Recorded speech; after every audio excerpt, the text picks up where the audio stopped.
15 سے 10-15 کلومیٹر تک پانی زمین اپنے اندر جذب کرتی ہے, جو انڈر گراؤنڈ واٹر ہوتا ہے, صاف ستھرا ہوتا ہے, آپ جب چاہیں نکال کے پی سکتے ہیں. صدیوں سے جو انڈس سیولائزیشن ہے وہ اسی پہ چلتی رہی ہے.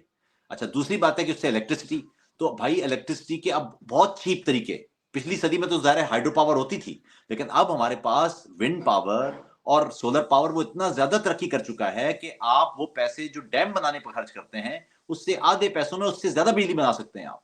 میں آپ کو مثال دیتا ہوں, دیکھیں نیلم جیلم جو ڈیم بنایا آپ نے, اس کو انیشیل انہوں نے بتایا تھا کہ یہ $1 بلین میں بنے گا, اور اس سے جو بجلی پیدا ہوگی وہ قریب 900 سم تھنگ میگا واٹ بجلی بنے گی.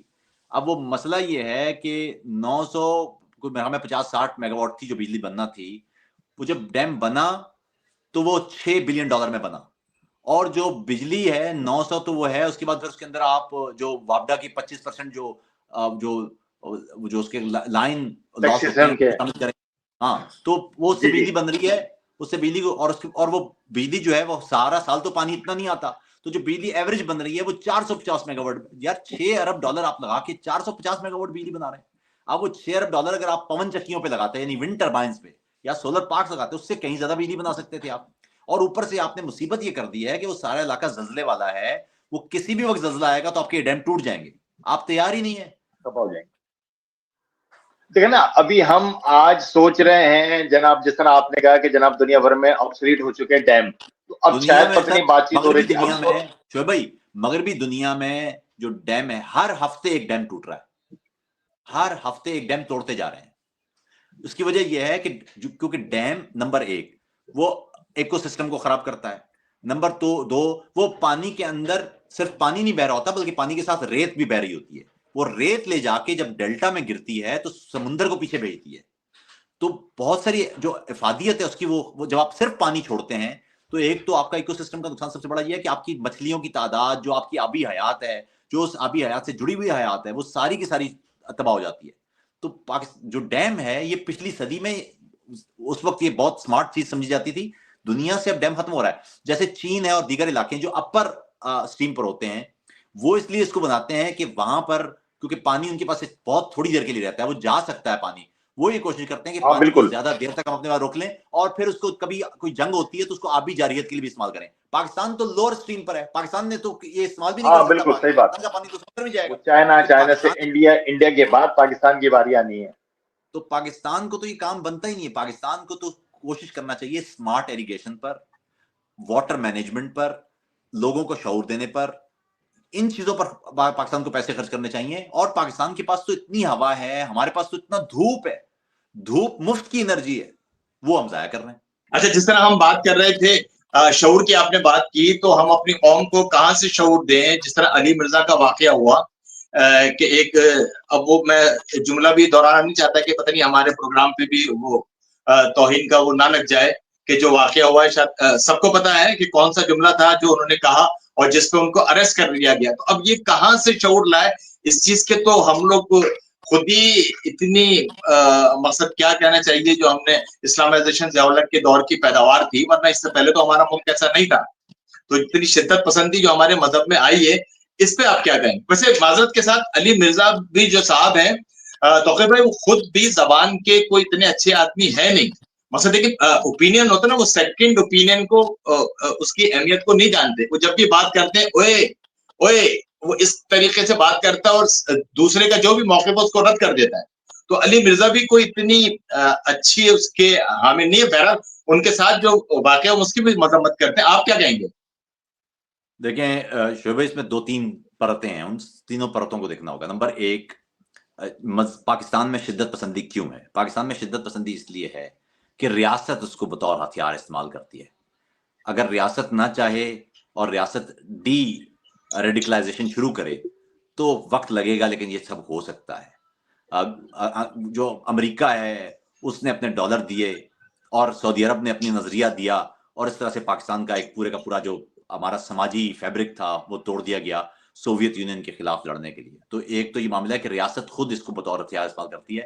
اس لیے مولوی تو بہت سیکنڈری چیز ہے. مولوی ایک چھوٹا ادارہ ہے. مولوی آپ کو کبھی بھی طاقت کے خلاف نظر نہیں آتا, طاقت کے ساتھ نظر آتا ہے. اور مسئلہ یہ ہے کہ یہ کیونکہ مولوی طاقت کو اعانت کرتا ہے تو اس لیے طاقت اس کو پال کے رکھتی ہے. تو ایک بات یاد رکھیے گا, آپ کو یاد ہوگا خادم رضوی نے ایک دفعہ جو وہ چیف جسٹس اور چیف آرمی اسٹاف کے خلاف کہا تھا اس کو انہوں نے اریسٹ کیا تھا, غائب ہو گیا تھا سارا, پورا کچھ سسٹم ہی ختم ہو گیا تھا. اور اس کے بعد پھر وہ تو ان کو اپنی مرضی سے لایا جاتا ہے. آپ کو جب بھی مولوی سڑک پر نظر آئے نا تو سمجھ لیں کہ اس کے پیچھے طاقت نے اس کو آشیرواد دی ہوئی ہے. تو یہ تو پہلی بات ہے. دوسری بات یہ کہ پاکستان میں جو علی مرزا ہیں, دیکھیے معاملہ یہ کہ ہمارے ہاں سکون سے بات سننے کا رواج شعیب بھائی رہا نہیں ہے. ہمارے ہاں رواج یہ ہے کہ آپ دھونس سے بات کریں گے, آپ غصے سے بات کریں گے, آپ اب فضول بات کریں گے, آپ لوگ بات کریں گے, آپ کوئی بیچ میں گالی دے دیں گے تو وہ آپ کی بات سنی جائے گی. آپ اگر آپ سکون سے بات کرنے والے ہیں تو لوگ آپ کی بات سنیں گے ہی نہیں, کیونکہ ایک پورے کا پورا ٹیمپرامنٹ اس طرح کا بنایا گیا ہے معاشرے کا کہ وہ اس کو مسالہ چاہیے ہوتا ہے ہر بات میں. تو ہر بات میں مسالہ لانے کے لیے جب آپ مسلسل کر رہے ہوتے ہیں تو پھر آپ فضول باتیں بھی کرتے ہیں. معاملہ یہ ہے, پہلی بات یہ ہے کہ علی مرزا نے جو کہا وہ کہا, لیکن اس سے زیادہ خوفناک بات یہ ہے کہ انہوں نے اپنے ملک کے مسیحیوں کی زندگیاں خطرے میں ڈالنے کی کوشش کی ہے. پہلا سوال تو یہ ہے کہ آپ مسیحیوں کے بارے میں ایسی بات کیوں کر رہے ہیں؟ آپ مسیحیوں کے بارے میں ایسی بات کیوں کر رہے ہیں؟ آپ جانتے ہیں کہ مسیح پاکستان میں بہت قلیل تعداد میں لوگ ہیں. آپ ایک ایسی مائنورٹی, اس کے نام کے ساتھ آپ اس طرح کا خوفناک جملہ استعمال کر رہے ہیں. آپ کو نہیں لگتا کہ اس کا نقصان ہو سکتا ہے؟ آپ کا اس سماجی طور پر یہ ہو سکتا ہے کہ میرے گھر میں کوئی مسیحی خاتون ہے, آپ کی بات سننے کے بعد ایک عام آدمی جو سوچنے والا نہیں ہے, میری طرح کا بالکل جاہل آدمی ہے, ہو سکتا ہے اس کا رویہ اپنے گھر کے اس شخص کے ساتھ, اس فرد کے ساتھ تبدیل ہو جائے جو کوئی اس کے گھر میں آتا ہے, کوئی دوست ہے, اس کے بارے میں اس کی ناراضی پیدا ہو سکتی ہے, کیونکہ مذہب بہت سنجیدہ معاملہ ہے. تو ہمارے یہاں کیونکہ دیکھا نہیں جاتا کہ یہ سنجیدہ ہے, یہ حساس معاملہ ہے, اس کو اس طرح سے استعمال نہیں کرتے. اور خاص طور پر شعیب بھائی, خاص طور پر یاد رکھیے گا کہ اگر آپ پڑھے لکھے آدمی ہیں نا تو آپ ہمیشہ سچ بولتے ہوئے بھی آپ یہ سوچتے ہیں کہ اس کا نقصان کسی غریب کو نہ ہو جائے. اگر آپ کے پاس یہ سینس نہیں ہے تو آپ کوئی سچ نہیں بات کر رہے. اور اس سے بھی زیادہ جو اہم بات ہے وہ یہ ہے شعیب بھائی, جو زیادہ تکلیف دہ بات ہے وہ یہ ہے کہ جب بھی دنیا کے کسی بھی خطے میں, دنیا کے کسی بھی نظریے کے لوگوں میں جو نظریے کے حقیقی پیروکار ہوتے ہیں, جیسے ہی کوئی تیر ان کے نظریے کی طرف چلتا ہے وہ اپنا سینہ آگے کر دیتے ہیں اور کہتے ہیں جی کہ مسئلہ نظریے میں نہیں ہے, مسئلہ میرے اندر ہے. لیکن ہماری بدقسمتی دیکھیے کہ ہمارا مولوی وہ تیر اس کی طرف آتا ہے تو وہ مذہب کا سینہ آگے کر دیتے ہیں کہ جی قصور دیکھیں نا, آپ تو اس کو نشانہ بنانا چاہ رہے ہیں. یہ بدقسمتی کی بات ہے. بات یہ ہے کہ کئی چیزیں ہیں جو آپ اس کو صرف نظر کر کے آگے بڑھ سکتے ہیں. آپ خود سوچیں, ایک تو یہ جو مرزا نے جو جملہ کہا وہ کہا, لیکن آپ کو پتا ہے ایف آئی آر جب کاٹی جاتی ہے نا وہ جملہ لکھا جاتا ہے کہ توہین کیا کی. بالکل, یہ کتنے افسوس کی بات ہے کہ ایک شخص ہے, اس نے کوئی بات کہہ دی ہے, وہ کہنا بھی نہیں چاہتا تھا, اس نے کہہ دیا ہے, لیکن آپ نے اس کے بعد وہ ایف آئی آر کٹواتے ہوئے وہ جملہ لکھا ہے باقاعدہ. یعنی یہ کتنے افسوس کی بات ہے. تو اس لیے میری رائے بالکل یہ بات آپ نے بالکل ٹھیک کہی. آگے جا کے یہ معاملہ پھر اٹھے گا کہ جناب مسیح کس طرح کیوں یہ جملہ ہمارے نبی کے خلاف بول سکتے ہیں. نہیں کہتے. آپ نے آپ کی زندگی میں کتنے مسیح آپ سے ملے, کبھی کسی سے سنا ہے؟ ارے نہیں, کبھی نہیں سنا. اور مسیح تو بہت بیچارے سیدھے قسم کے لوگ ہوتے ہیں, نہ کسی معاملے میں, اور جو بھی جس ملک میں اقلیت ہوتی ہے وہ تو ویسے ہی دبکے رہتی ہے نا. مثلا اگر ہندو, میں تو جہاں پر اکثریت ہے میں یہاں کی بات کر رہا ہوں. میں نے تو آج تک کسی مسیح سے نہیں سنا کہ ہمارے پیغمبر کے بارے میں اس کے وچار یہ ہیں. یعنی میں نے تو کبھی سنا ہی نہیں ہے. یہ کہاں سے آ گئی یہ بات؟ میں پھر بتا رہا ہوں, یہ ہوتا یہ ہے کہ ہمارے ہاں مسالہ دیا جاتا ہے, اور مسالے کا اصول یہ یاد رکھیے گا شعیب بھائی, مسالے کا اصول یہ ہے کہ آپ نے طاقتور پر وار نہیں کرنا, آپ نے کمزور پر وار کرنا ہے. میں جس ملک میں رہتا ہوں نا شعیب بھائی, اس ملک کا نام ہے جرمنی. وہاں پر ایک رہنما گزرا ہے جو ڈکٹیٹر تھا, حالانکہ سیولین تھا, اور وہ آمر بن گیا. اس کا نام تھا ہٹلر. اور اس نے دیکھا تھا کہ سب سے کمزور طبقہ معاشرے کا کون ہے. اس نے کہا جی سب سے کمزور طبقہ لوگ معذور ہوتے ہیں. جو جرمنی کیونکہ سفید فام اکثریت کا ملک ہے, تو جو جن کا رنگ تھوڑا سا گاڑا ہوتا ہے وہ لوگ ہوتے ہیں, یہودی ہوتے ہیں. یہ سارے جو لوگ مائنورٹی کے لوگ تھے, بیمار لوگ, بزرگ لوگ, جو مشینوں میں کام نہیں کر, سب کو مار دو.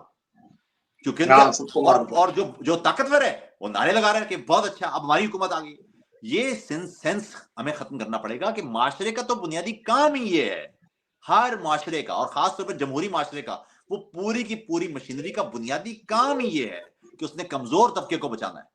یاد رکھیے گا کہ جمہوریت کا مطلب یہ نہیں ہے کہ آپ نے اکثریت کی رائے لے لی اور اقلیتوں کی ایسی تیسی کر دیا آپ نے. دیکھیے جمہوریت کی بنیاد اس بات پر ہے کہ اکثریت پوری کی پوری اکثریت بھی کسی معاملے میں اقلیت کو اڑانے کا کہہ دے تو آپ آج پاکستان میں ایک ریفرینڈم کروا لیں کہ جی فلاں مسلک یا فلاں فرقے کے لوگوں کو مار دینا چاہیے.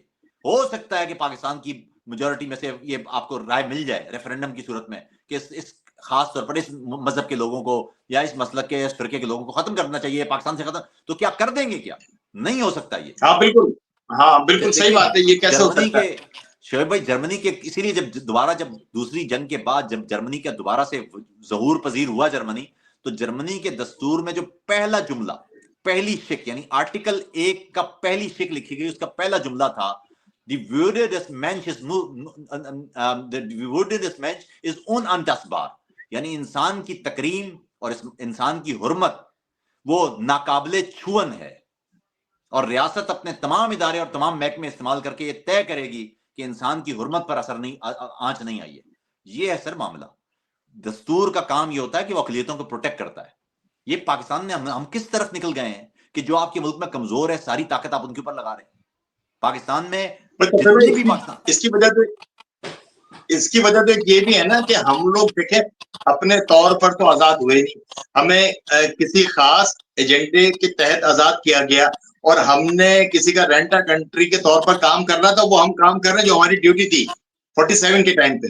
تو ہم لوگ اسی قسم کی ہمارے یہاں جمہوریت ہونی تھی، اسی قسم کی ہمارے یہاں تعلیم ہونی تھی، اور وہ جو ان کا مقصد تھا اسی کے تحت پاکستان استعمال ہو رہا ہے. تو یہاں پر کیسے جمہوریت آئے گی، کیسے عوام میں شعور آئے گا؟ اس میں کچھ شک نہیں ہے شعیب بھائی کہ پاکستان جس انداز سے بنا تھا اور جن لوگوں نے بنایا تھا، پاکستان نے اس ایلیٹ کو بہت فائدہ پہنچایا ہے، اس کو ارب خرب پتی کر دیا. یہ بات درست ہے، لیکن یاد رکھیے گا کہ ہمارے سامنے بیلجیم کی بھی مثال ہے. بیلجیم ایک غیر فطری ریاست ہے.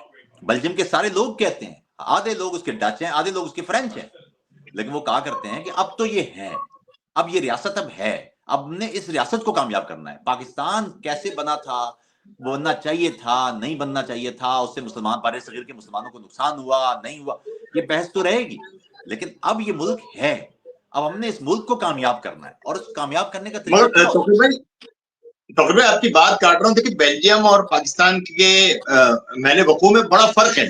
پاکستان جس جگہ پر موجود ہے اس کا پڑوس میں انڈیا ہے، اس کے پڑوس میں رشیا ہے، اس کے پڑوس میں چائنا ہے. مقصد دنیا کے جو نظر آنے والے ممالک ہیں، یا تقریباً 3 ارب لوگ تو یہاں پر 5-6 ممالک میں ملتے ہیں.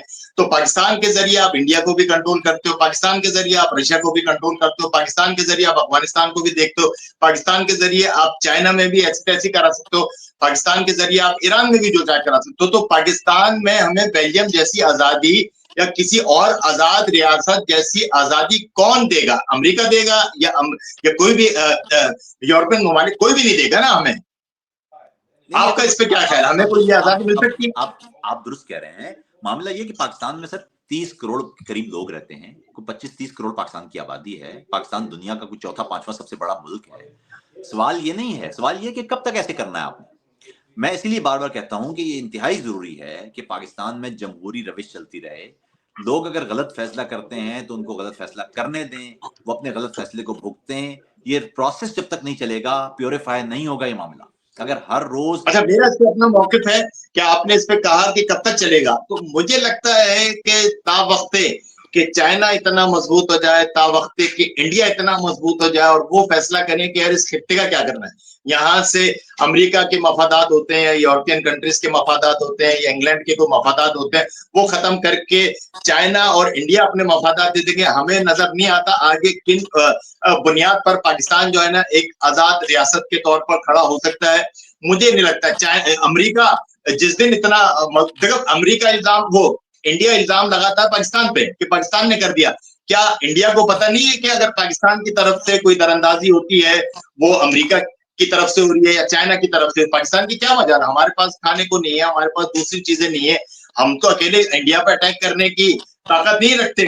تو لازمی بات ہے کہ دوسرے ممالک یہاں شامل ہے نا، کہ انڈیا کو ڈسٹرب کرنا ہے، انڈیا کو اپنا اسلحہ بیچنا ہے، انڈیا کو اپنی ٹیکنالوجی بیچنی ہے، انڈیا کو اپنے ہاتھ میں لینا. اس کے لیے ہمارے پاس پاکستان موجود ہے.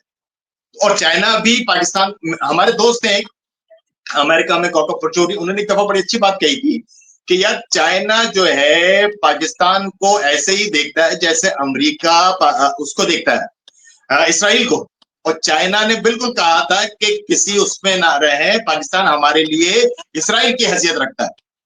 تو وہاں پر اگر ہم یہاں سے آزاد ہوتے ہیں امریکہ سے، تو ہمیں چائنا اپنے مفادات کے لیے استعمال کرے گا، اور سر ہمیں تو لگتا ہے کہ ہم اسی طرح کرتے رہیں گے۔ سر دیکھیں معاملہ یہ ہے کہ جو بڑی طاقتیں ہوتی ہیں، خاص طور پر جو بڑی مالیاتی طاقتیں ہوتی ہیں، ان کے مفادات اسی طرح رہیں گے، وہ ہم تبدیل نہیں کر سکتے۔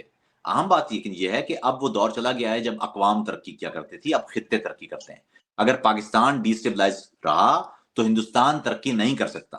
ہندوستان کی ترقی کے لیے بھی ضروری ہے کہ پاکستان اسٹیبلائز ہو جائے، خطہ ورنہ ترقی نہیں کرے گا، اور خطہ ترقی نہیں کرے گا تو اب خود سوچیے نا، اگر پاکستان میں کوئی خانہ جنگی شروع ہوتی ہے تو پاکستان میں تو کوئی 150 ملین کے قریب لوگ تو ہندوستان ہی پہنچ جائیں گے، زبان سیم بولنے والے، کہاں سے کھلائے گا ہندوستان؟ تو اس لیے ہندوستان کو بھی آخر میں یہ کرنا ہی پڑے گا۔ بدقسمتی اس علاقے کی یہ ہے شعیب بھائی کہ اس علاقے نے کوئی جنگ نہیں لڑی ہے اب تک۔ یہ ساری جو جتنی بھی آپ کی جنگیں ہیں نا، یہ ساری سرحدی جھڑپیں ہیں، ان کی کوئی جنگی حیثیت نہیں ہے۔ جب کسی علاقے کے 2-4 شہر بڑے تباہ ہوتے ہیں، کوئی 1-2 کروڑ لوگ مرتے ہیں، تب پتہ چلتا ہے کہ جنگ کیا ہے۔ جرمنی میں آپ جائیں تو کوئی ہر تیسرا گھر ٹوٹا ہوا ہے۔ جس گھر میں رہتا ہوں وہ گھر بھی برباد ہوا تھا۔ میں آپ کو تصاویر اگر دکھاؤں تو آپ ڈر جائیں گے اس علاقے کی، کہ کوئی ایک عمارت بھی بالکل جس طرح آپ کو کوئی تباہ حال علاقہ نظر آتا ہے نا، بالکل کوئی عمارت نہیں تھی۔ تو اس علاقے کے لوگ ظاہر جنگ سے ڈرتے ہیں۔ آپ پاکستان میں بھی جو بلوچستان ہے یا جو کے پی کا علاقہ ہے وہاں پر، اور خاص طور پر قبائلی پٹی جو ہے آپ کی، وہاں پر کسی سے جنگ کا نام لیں وہ کانپنے لگ جاتے ہیں، کیونکہ انہوں نے جنگ دیکھی ہوئی ہے۔ پنجاب اور سندھ میں لوگوں نے چونکہ جنگ دیکھی نہیں ہے، اور پاکستان کی بڑی آبادی یہیں رہتی ہے، تو اس لیے یہ زیادہ آپ کو شور مچاتے نظر آتے ہیں جنگ۔ خیر اہم بات یہ ہے کہ ہندوستان کو بھی، پاکستان کو بھی، چین کو بھی اس خطے کو سمجھنا ہی ہوگا کہ جب تک یہ انٹیگریشن کی طرف نہیں جائیں گے، جب تک یہاں پر عدم استحکام رہے گا، یہ خطہ ترقی نہیں کر سکتا، نہ یہ پاکستان کے مفاد میں، نہ یہ ہندوستان کے مفاد میں۔ اور مجھے لگتا ہے کہ اس میں پاکستان سے زیادہ انڈیا کو سوچنے کی ضرورت ہے۔ انڈیا کو عقل مندی کا مظاہرہ کرے کہ پاکستان پہ الزامات چھوڑے، وہاں پر اگر کوئی دراندازی ہو رہی ہے، وہاں کچھ معاملات ہو رہے ہیں، تو اس کو براڈ ایسپیکٹ میں دیکھے کہ یار اس کے پیچھے کون ہے۔ مطلب انڈیا اگر وہ پاکستان پہ الزام لگا کے مودی گورنمنٹ جو ہے وہ مقصد اپنے نمبر پورے کرتی ہے اور کچھ نہیں کرتی۔ تو بھائی دیکھیں، مودی گورنمنٹ ایک پاپولسٹ گورنمنٹ ہے، وہ جہاں پر بھی اس کو عوامی فائدہ ملے گا، سیاسی فائدہ ملے گا، وہ کام کرے گی۔ اہم بات لیکن وہ سوال جو انڈیا کرے گا وہ تو کرے گا، لیکن ہمیں پاکستانی سول سوسائٹی کے طور پر یہ سوال کرنا چاہیے، یہ مولانا مسعود اظہر، حافظ سعید، یہ کیوں پھر رہے ہیں سڑکوں پر؟ کیوں پھر رہے ہیں؟ یعنی دنیا جو ویژولز دیکھتی ہے شعیب بھائی، جو دنیا ویژولز دیکھتی ہے بہت خطرناک ویژولز ہیں وہ۔ آپ امیجن کریں نا، آپ امریکہ میں بیٹھے ہیں، آپ چھوڑ دیں پاکستان کو، آپ امریکہ میں بیٹھے ہیں اور آپ کو نظر آ رہا ہے ایک بندہ ہے جو عالمی دہشت گردی کی فہرست میں ہے، وہ پاکستان میں جلسے کر رہا ہے۔ تو دنیا پاکستان ابھی جب انڈیا کے ساتھ جھڑپ ہو رہی تھی، وہ قبائلیوں کی فوٹیج وہ ہے کہ انہوں نے بندوقیں ہاتھ میں اٹھائی ہیں کہ ہم لڑیں گے۔ بھائی آپ کیوں لڑیں گے؟ پاکستان کی مسلح افواج ہیں بھائی، کیا باتیں کر رہے ہیں آپ کیوں چاہیے ہمیں؟ اور جب اگر چاہیے بھی مگر توقیر بھائی آپ نے امریکہ کی ابھی بات کری، تو یہ پیداوار بھی تو انہی کا ہے نا۔ اگر ایک زمانے کی مجھے اچھی طرح یاد ہے، صدر ریگن ہوتے تھے، ان کے دور کا اگر آپ کوئی کلپ دیکھیں تو ان کے دور میں اس وقت کے طالبان وائٹ ہاؤس کے اندر گھومتے ہوئے نظر آئیں گے۔ لگتا ایسا ہے کہ جناب وہ کسی مووی کا کلپ ہے، وہ کسی مووی کا کلپ نہیں ہے۔ ان کو باقاعدہ وہاں پر بٹھایا جاتا تھا اور بتایا جاتا تھا، تو رول بھی تو انہی لوگوں نے بھیجا ہے۔ ان لوگوں کو مجاہدین کہا جاتا تھا۔ ان کو میں بتا رہا ہوں کہ امریکی ڈالر کے ذریعے، سعودی آئیڈیالوجی کے ذریعے ان کو تیار کیا گیا، ہم سب جانتے ہیں۔ عام بات یاد رکھیے، جہاں پر بھی جو بڑی طاقتیں ہیں وہ اپنے مفادات ان کے تحت چلاتی ہیں۔ دیکھیے انہوں نے پاکستان کے ذریعے سوویت یونین کو گرا کے اپنے آپ کو دنیا کی واحد پاور بنا دیا۔ انہوں نے تو فائدہ کمایا نا آپ سے۔ یعنی آپ کو یہ بیچا گیا کہ جی دیکھیں دنیا کی ایک بڑی سپر سلطنت کو دیکھو، ان لوگوں نے تباہ کر، بھائی انہوں نے تباہ نہیں کیا، اسلام کی فتح نہیں ہوئی، امریکہ کی فتح ہوئی ہے۔ امریکہ نے آپ کو استعمال کیا ہے اپنی طاقت بنانے کے لیے۔ آپ کو کیا ملا ہے؟ افغانستان برباد کر دیا آپ نے۔ اور آج جو ہمارے ملک کے اندر اسلحہ نظر آتا ہے، آج چرس دوسرے نشے نظر آتے ہیں، وہ سب 80 کی وار کا نتیجہ ہے کہ جو آج پھیلی ہوئی ہیں۔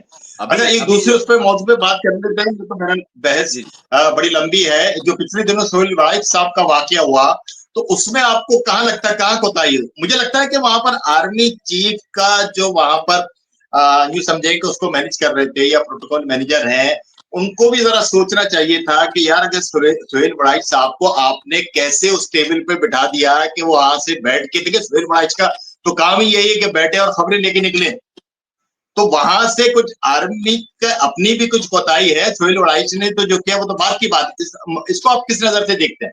سر میں تو اس نظر سے دیکھتا ہوں کہ جرنیلوں کو سیاسی خطابات نہیں کرنا چاہیے, ان کا کام نہیں ہے یہ. جرنیلوں کا کیا کام ہے کہ آپ پبلک گیدرنگز میں آ کے سیاسی تقریریں کر رہے ہیں, ان کا کام ہی نہیں ہے یہ. جب آپ سیاسی بیانات دیں گے, اگر کوئی واقعی عاصم منیر ایک جرنیل ہوتے, فوجی جرنیل ہوتے, سیاسی جرنیل نہ ہوتے, ان سے سوال ہوتا کہ یہ آپ عمران خان کے بارے میں کیا کہتے ہیں, تو ان کا رائے ہوتی سر میرا کیا تعلق ہے عمران خان سے, بھائی میں تو فوجی ہوں. اگر کوئی جرنیل ہوتا نا تو وہ کہتا ہے میرا کوئی تعلق نہیں ہے, یہ آپ گورنمنٹ سے پوچھیں.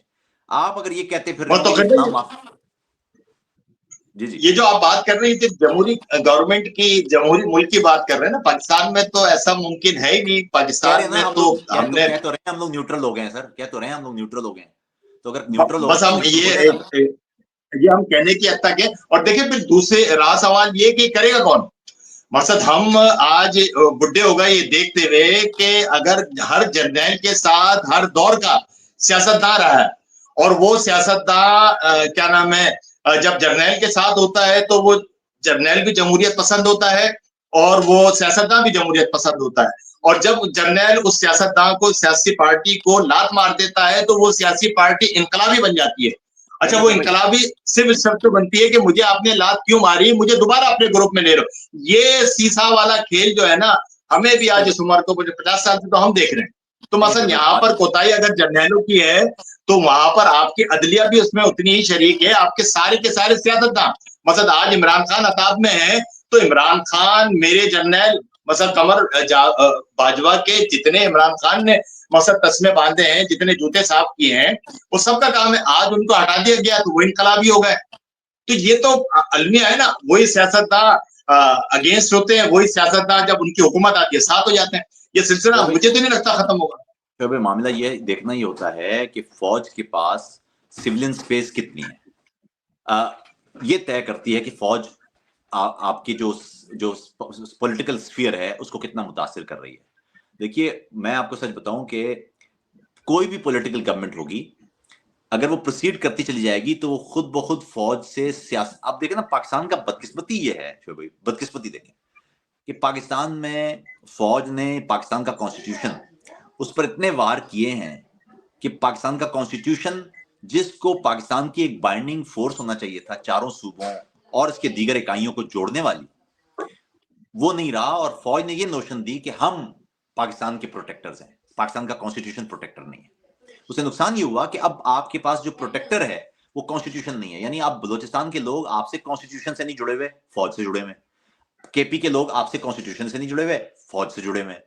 گلگت بلتستان کے لوگ آپ سے فوج سے نہیں جڑے ہوئے, فوجی طاقت سے جڑے ہوئے.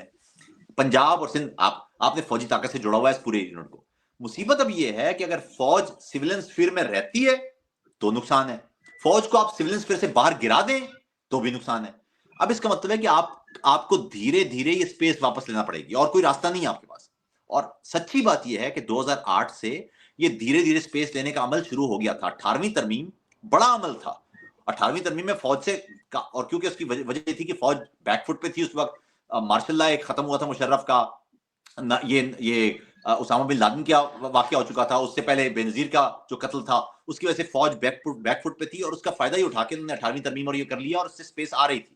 مصیبت یہ ہوئی کہ عمران خان نے یہ ساری سپیس واپس کر دی. عمران خان نے لٹرلی یہ جو سپیس واپس کی ہے ہائبرڈ رجیم کے نام پر. سچی بات یہ کہ عمران خان کا جو دور تھا وہ جنیجو دور سے بھی زیادہ اختیارات کے لحاظ سے کم تھا. تو یہ جو سپیس اب فوج کے پاس گئی ہے, اب سوال یہ ہے کہ واپس کیسے لی جائے گی, یہ ہے سوال. اور یہ سوال, اس کا جواب یہی ہے کہ اس میں عمران خان کو بھی دیگر پولیٹیکل پارٹیز کو بھی اکٹھے بیٹھ کے یہ اگلے 30-35 سال کی ایک پولیٹیکل پالیسی بنانی پڑے گی, اس سے واپس آئے گی, اور کوئی طریقہ نہیں ہے. بھائی اس کے لیے ہم دعائیں کر سکتے ہیں کہ اللہ تعالیٰ کچھ ایسا کرے اور ہم اپنی زندگیوں میں یہ ساری چیزیں دیکھیں جو کہ بظاہر ہمیں مشکل نظر آ رہے ہیں. بڑی اچھی بات چیت بھائی توقیر بھائی آپ سے ایک جملہ میں کہہ دوں, اس وقت پاکستان میں عملی طور پر نون لیگ کی حکومت ہے یا نہیں ہے, لیکن اصل میں عملی طور پر پاکستان میں مارشل لا ہی نافذ ہے. وہ مارشل لا جو 2018 میں نافذ کیا گیا تھا اس میں کچھ بھی تبدیل نہیں ہوا ہے, اس میں صرف عمران خان تبدیل ہوا ہے.